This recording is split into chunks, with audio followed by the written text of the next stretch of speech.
ख़राब दिन मार्केट के लिए। हालांकि निफ्टी अभी भी 20 डेमा के ऊपर ही है, लेकिन और कल के लो के भी ऊपर ही हैं हम। लेकिन फैक्ट यही है कि हम बार बार इसको टेस्ट कर रहे हैं 20 डेमा को। और आज तो एक और इंटरेस्टिंग चीज़ हुई, आज तो मिड कैप और स्मॉल कैप भी गिरे हैं। पिछले 3-4 दिन लगातार ये बात हुई थी कि एटलीस्ट चलिए मिड कैप और स्मॉल कैप तो ठीक ठाक चल रहे हैं, लेकिन आज तो मार्केट ब्रेड्थ भी ख़राब है आपकी। अगर आप मार्केट ब्रेड्थ देखेंगे आज, तो पूरे दिन मार्केट ब्रेड्थ जो है वो ख़राब रही है। शुरू में ही बस वो ओवरटेक हो गया था और वो गैप बढ़ ही रहा है। इनफैक्ट अभी भी जब हम बात कर रहे हैं, गैप बढ़ा ही है और ऑलमोस्ट 1:2, इनफैक्ट एग्जैक्ट 1:2 का इस समय आपको एडवांस डिक्लाइन दिखाई देगा। आज जो एक चीज़ ख़राब हुई वो था हीरो मोटोकॉर्प की सेल्स, जो अक्टूबर की सेल्स थी। टेक्निकली जो first full month GST cut के बाद का था, उसमें जो डेंट पड़ा उसने सेंटिमेंट ख़राब किया पूरा का पूरा ऑटो सेक्टर। एसबीआई के नंबर्स शानदार हैं, जैसा कि हम कह भी रहे हैं, इंटरनल्स भी काफ़ी शानदार हैं। अब देखते हैं कि प्रेस कॉन्फ्रेंस के बाद क्या निकलता है। ये एसबीआई ऐसा स्टॉक है जो भले ही पोजीशनिंग उसकी स्ट्रांग रही हो, लेकिन उसके बावजूद अगर नंबर्स अच्छे हों तो स्ट्रीट रिवॉर्ड करती है। लेकिन खैर anyway, let's wait and watch. अभी के लिए यहाँ पर पता है क्या इंटरेस्टिंग चीज़ है, निफ्टी 112 पॉइंट नीचे है, लेकिन पुट बायर्स ने पैसा नहीं बनाया होगा आज भी। आज मार्केट में अगर आप देखें तो खासतौर से अगर थोड़ी भी दूर की आपने पुट ली होगी तो कोई बहुत पैसा नहीं बना होगा, वो भी कोलैप्स हुए हैं प्रीमियम सारे के सारे। टफ मार्केट है ये श्रेया, ये इतनी आसानी से आपको पैसा बनाने नहीं देगा।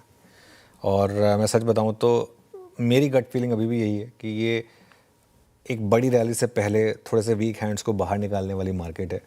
अभी भी मार्केट का जो बड़ा ब्रेकआउट था वो इंटैक्ट है, देखते हैं। लेकिन 25,600 के नीचे बंद हुए तो थोड़ा सा नियर टर्म का ट्रेंड खराब हो जाएगा। लेकिन इशू पता है क्या है, मामला है सारा का सारा स्टॉक्स का।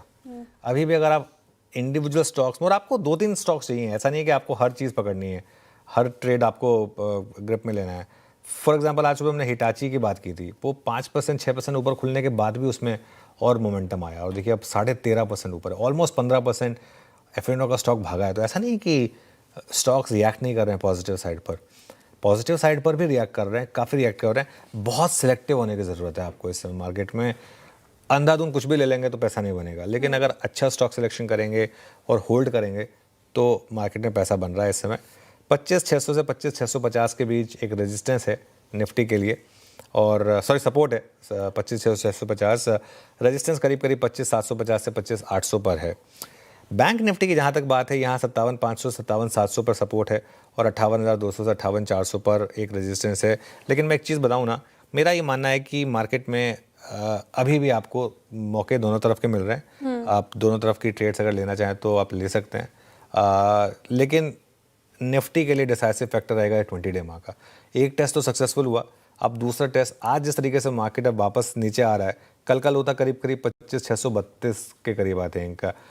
उसके नीचे अगर आप सेटल हुए तो हो सकता है कि थोड़ा सा स्टॉप लॉसेस ट्रिगर हो जाए, तो वो एक रिस्क रहेगा मार्केट के लिए।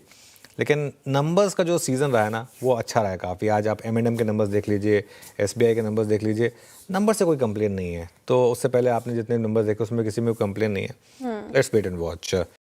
आज इंडियन मार्केट में बाज़ार खुलने के साथ ही जिस प्रकार से गिरावट देखने को मिली है, वो गिरावट काफ़ी नेगेटिव गिरावट है। अब देखना ये होगा कि इंडियन मार्केट में इससे कितनी रिकवरी देखने को मिलती है, और यदि रिकवरी नहीं होती है तो फिर दिक्कतें बढ़ती हुई नज़र आ सकती है। जैसा कि आपको पता है कि इंडियन मार्केट में पिछले 2 से 3 सेशन में गिरावट है। 26,000 का जैसे ही लेवल ब्रेकआउट हुआ था, उसके बाद से भारतीय बाज़ारों में एक ट्रेप देखने को मिला था, और वो ट्रेप बहुत बड़ा ट्रेप यहाँ पे दिखाई दिया है।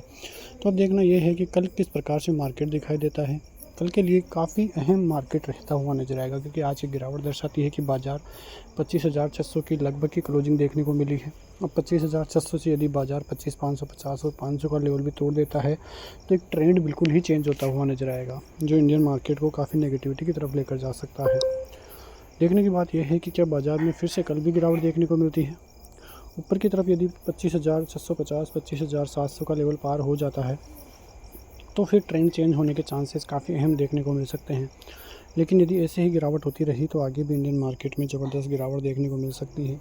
बात करें बैंक निफ्टी की, तो बैंक निफ्टी में भी करीब 250 पॉइंट की गिरावट आज देखने को मिली है। तो इससे यही देखने को मिलता है कि यदि बाज़ार में आगे भी ऐसे ही गिरावट रहती है तो दिक्कतें बैंक निफ्टी की तरफ से भी बढ़ेगी। 58,000 का लेवल पार करना बैंक निफ्टी को ज़रूरी है। बैंक निफ्टी में ज़रूर थोड़ी निफ्टी से कम गिरावट देखने को मिली है, लेकिन यदि गिरावट ऐसे ही रही तो फिर दिक्कतें आगे भी बढ़ती हुई नज़र आ सकती है। तो कल का दिन काफ़ी अहम रहेगा। सपोर्ट जोन की बात करें बैंक निफ्टी के तो 57,800 टूटते ही 57,650 और 57,500 ये अहम सपोर्ट जोन फिर रहते हुए नज़र आएंगे। मिलते नेक्स्ट वीडियो में, तब तक के लिए जय हिंद।